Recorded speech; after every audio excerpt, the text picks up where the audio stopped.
उच्च स्वर में जय घोष की अनुमति चाहेगा। कौना उपलक्ष्य में आंजनेय रात के सन्नाटा के बीच में जयनाथ का है? का हम लोग विजय प्राप्त कर लेली? का राम रावण संग्राम के निष्कर्ष प्राप्त हो गए? युद्ध के उद्देश्य पूरा हो गए? ना अवधेश, हम लोग के जयघोष के उद्देश्य कोनो तरह के अहंकार की प्रदर्शन ना हो। आप पर आए संकट के समाचार से सीता माई चिंता के सागर में डूब गई हुई है। उनकर हृदय पर छाइल दुख के निवारण करे खातिर आपन जयनाथ से उनका यह बात के संकेत दिहल चाहत है कि आप कुशल मंगल से हैं। हाँ भैया, हमार सेना के हृदय में उमड़त उल्लास के भाभी तक पहुंचावे के एगो यह साधन है। जैसन तुहार इच्छा। जय श्री राम।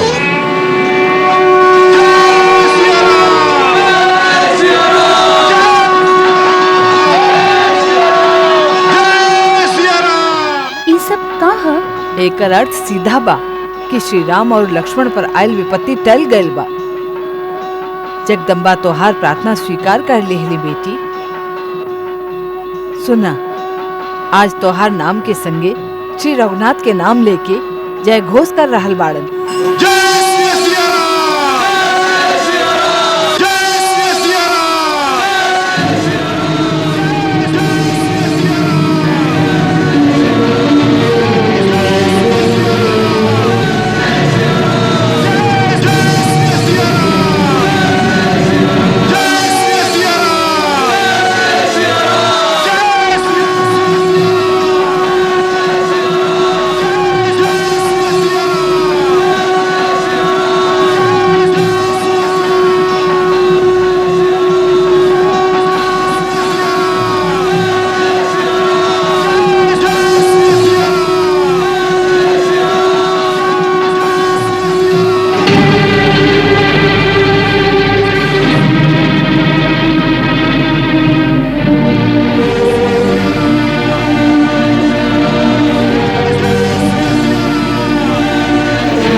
इंद्रजीत, तू तो कहत रहला सवेरे के सूरज राम लक्ष्मण के जीवन के सूर्यास्त के समाचार लेके आई।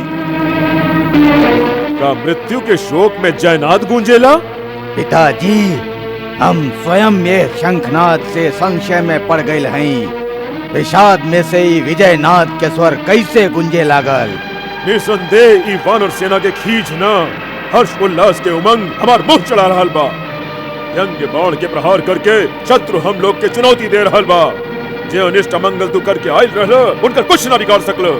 पिताजी, आपन नाग पाश में राम लक्ष्मण दोनों के बांध के मृत्यु के मुंह में छोड़ के आयल रहली। महाराज के जय होके। गुप्तचर शुभ तुरंत दर्शन की आज्ञा चाहत बाड़न। आवेदा।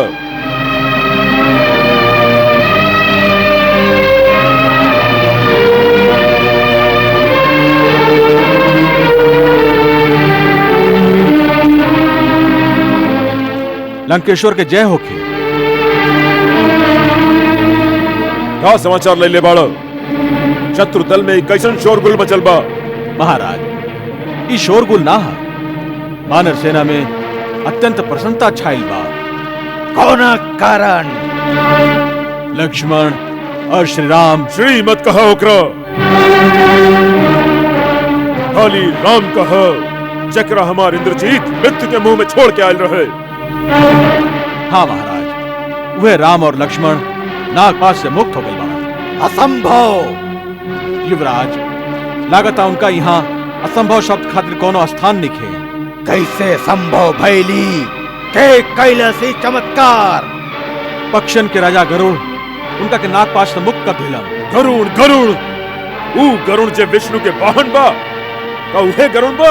हाँ महाराज, और कोना में इतना शक्ति हो सकेला कि नागपाश के छिन्न भिन्न कर सके। केकर शक्ति के बखान करत आरा शोक। जब वैकुंठ पर चढ़ाई करके हम विष्णु के सुदर्शन चक्र के प्रभावहीन कर दे रही, तब यह गरुड़ हमार चंद्रहास खड्ग से डरा के भाग के मुंह छिपा के क्षीर सागर में लुका गए रहल। वो दुष्ट इतना बड़ा दुस्साहस कैलाश अब सबसे पहले हमके ओकरा दंड देवे खातिर स्वयं जाए के पड़ी। ना पिताजी, घर में घुसल शत्रु के सफाया कैले बिना एगो पंछी के पीछे भागल बुद्धिमानी ना है। शत्रु के बराबर के था हम पा चुकल हैं। आज नागपाश से बच गईलन तका, काल हम अपन सबसे शक्तिशाली अभिमंत्रित अस्त्र के प्रयोग करके युद्ध के निर्णय कर दे। अभिनंदन के ही हर्षनाद सांझ ढलते ढलते करुण क्रंदन में बदल जाई। हमार सगरे आशा अब खाली तोहरे पर केंद्रित बा इंद्रजीत। लंका के सागर तट पर दोनों भाई के चिता सुलग रहल होके वहाँ सरयू किनारे दूसर दोनों भाई के जल समाधि देके अयोध्या के लंका के अधीन करके तू अयोध्या पति कहाव। यह हमारा अभिलाषा बा बेटा। होई, ऐसने होई। राम पर विजय प्राप्त करके आपके अभिलाषा अवश्य पूरा करी। आपके ही इंद्रजीत विजयी होकर। युवराज इंद्रजीत के जय, युवराज इंद्रजीत के जय, युवराज इंद्रजीत के जय, युवराज इंद्रजीत के जय, युवराज इंद्रजीत के जय, युवराज इंद्रजीत के जय, युवराज इंद्रजीत के जय, युवराज इंद्रजीत के जय, युवराज इंद्रजीत के जय, युवराज इंद्रजीत के जय, युवराज इंद्रजीत के जय, युवराज इंद्रजीत के जय, युवराज इंद्रजीत के जय, युवराज इंद्रजीत के जय, युवराज इंद्रजीत के जय, युवराज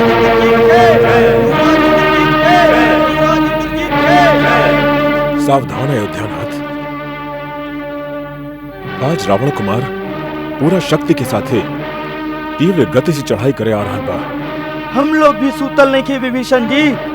हम लोग भी प्रबल वेग से टक्कर ले। हमकी आज्ञा दही प्रभु। हम आगे बढ़ के आपन सेना के व्यूह रचना के निरीक्षण करी। आगे बढ़ी बजरंग बली। जय श्री राम।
अरे वानरन, कहवा बात तुहार राम और ओकर भाई लक्ष्मण।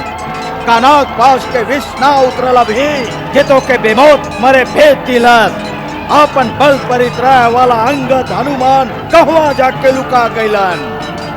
जय श्री राम। हनुमान के जब याद करवा प्रकट हो जाई है।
अपन राम और लक्ष्मण से कहा कि सामने आवस या अपन अस्त्र शस्त्र हमारे चरण में डाल के अयोध्या वापस लौट जा।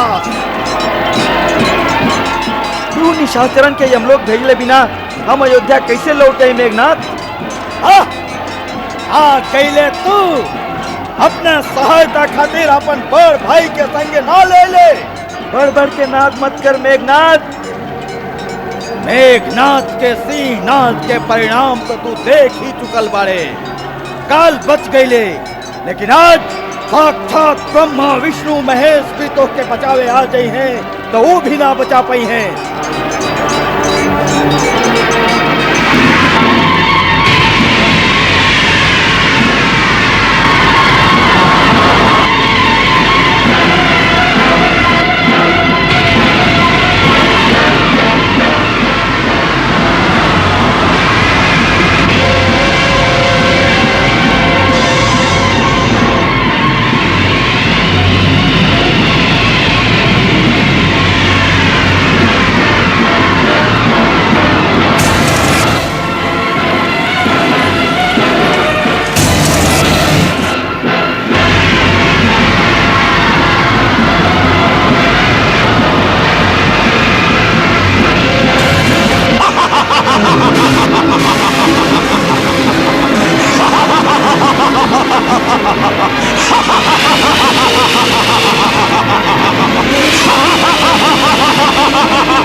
कभी धरती पर कभी अंबर में, कभी धरती पर कभी अंबर में, ये मायाधारी मेघनाद अति सूक्ष्म रूप धर पल भर में, सूक्ष्म रूप धर पल भर में। सौमित्र नहीं कम किसी भात रण कौशल के इस जौहर में, कौशल के इस जौहर में। दोनों सुवीर दोनों अजय दोनों दोनों की टक्कर में, दोनों की टक्कर में। इस महासमर को देख देख सुर नर मुनि जन अकुलावे, तीरन से काटे तीरन को तीरन पे तीर चलावे। हर हर महादेव, हर हर महादेव।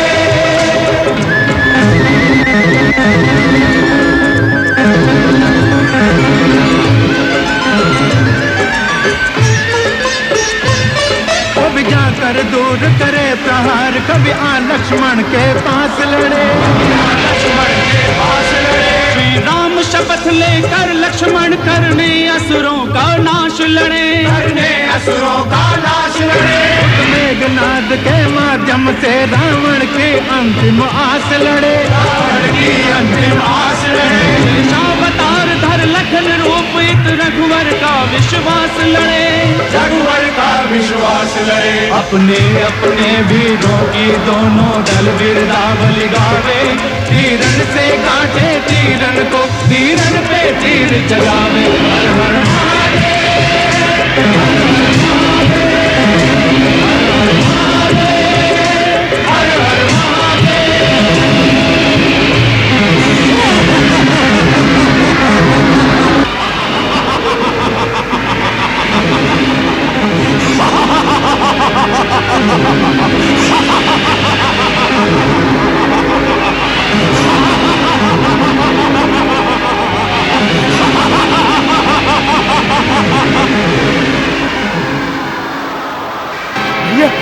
भैया वो कपट युद्ध पर उतरल बा, अदृश्य के प्रहार कर रहल बा।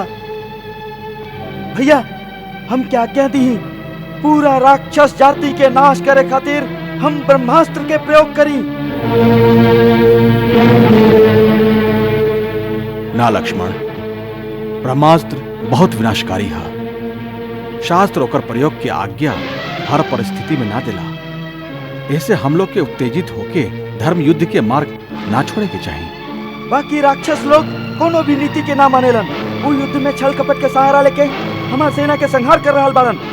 उनकर मायावी शस्त्र से बचे खातिर एक ही रास्ता बा, ब्रह्मास्त्र के प्रयोग कइल जाए। युद्ध नीति कहले अयुद्धमानम प्रच्छन्नम प्रांजलिम शरणागतम पलायमानम मत्तम वा नहंतुम त्वमी हार्दसी। अर्थात जे सामने युद्ध ना कर रहा होखे, शरण में आ गई होखे, युद्ध से भाग रहा होखे या पागल हो गए होखे, ओकरा पर ब्रह्मास्त्र जैसन महासंहारक अस्त्र के प्रयोग वर्जित बा। बाकी ना लक्ष्मण ना, अधर्म द्वारा प्राप्त विजय कब्बो कल्याणकारी ना होखेला। जौन आज्ञा भैया।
जैसी चमकी बरछी और काल की भांति चली बरछी,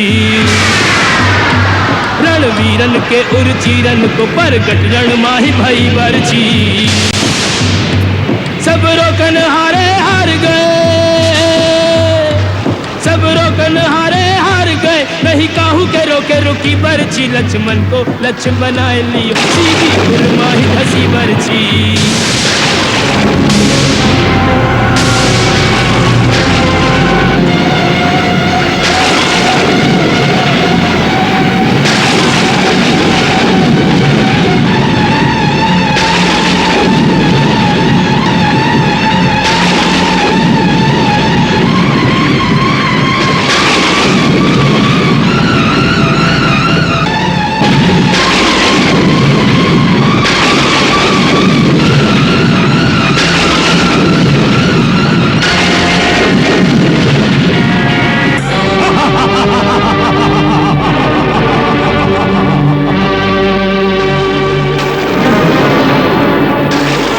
असुर योद्धा लोग, उठा लो एकरा, डाल दे रथ पर, ले चलो एकरा पिताजी के सामने।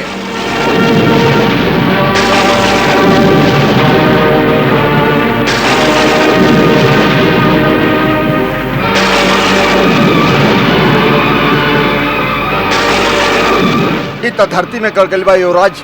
हट जा। इंद्रजीत के विजय के उपहार लंकेश के हम भेंट करब।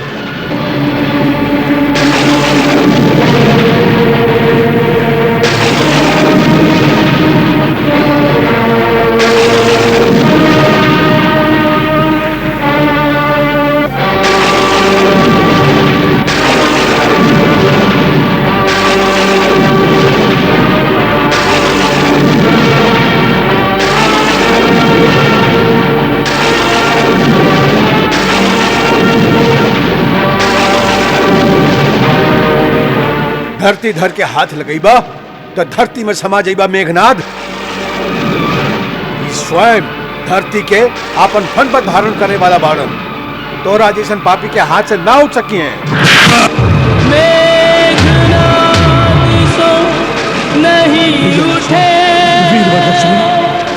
शेष नाग को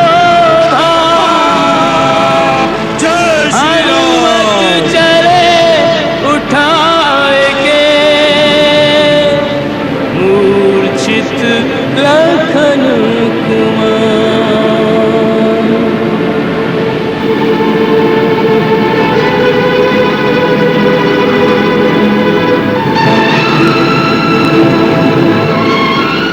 लक्ष्मण जी, वीर लक्ष्मण।